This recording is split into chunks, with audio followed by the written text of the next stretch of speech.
Muna wasa da ita sai na ce mata ke da baki da amfani. Ta ce waye bai da amfani. Kai ne da idan ka daina iya kasa ganin amfani na ce me amfanin naki. Ai ko ta nuna min kayan alatu na gan su tartsa tartsa. Ido na sukai wani girma. Na ce kai me haka tartsa tartsa sai ta sauri ta saya su.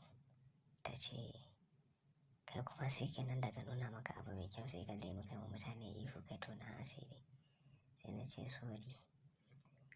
Fita nayi daga cikin hankali na saboda na daɗe ban ga abu tartsa tartsa haka masu ɗaukar hankali ba. Ta ce ai ba za ka gani ba tun da dama kai makaho ne. Nan fa na matso na ce in ga arzikin fulanin nan da Allah in ga dukiyar nan. Mana kin san su dukiya daraja ne da su. Ta bani dama ko na kalli tartsa tartsan arzikin fulanin nan nata.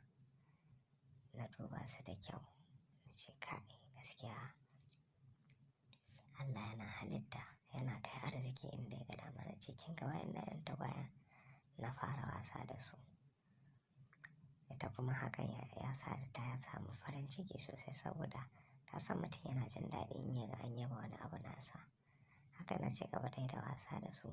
Na gaya mata maganganu masu daɗi da za su kwantar mata da hankali. Su kuma ƴan tagwayen gaskiya ni kai na sun firgita ni saboda ga su kyawawa da su farare ƙal.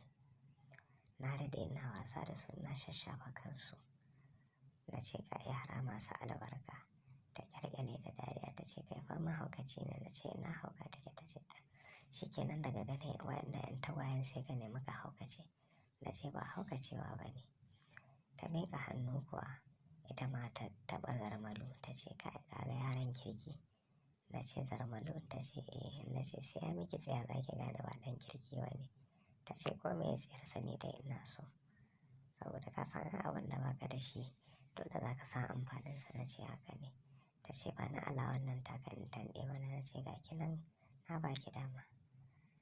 Ta karɓe ta ko ta ci gaba da tanɗe ta yayin da ni kuma na ci gaba da wasa da ƴan tagwayen ta wato arzikin fulani.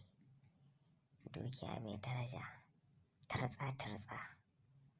Kai gaskiya akwai ni'imomi. Haka muka ɗauki lokaci cikin wannan yanayi kafin daga ƙarshe muka yanke shawaran mu je filin fafatawa ni da ita domin in doka mata mikan taɓarya. Haka kuwa aka yi. Muka shirya muka sauka a filin daga. Na ce to shikenan fa yanzu in kin shirya za mu fara ɗauki ba daɗi. Ta ce to ba matsala a fara.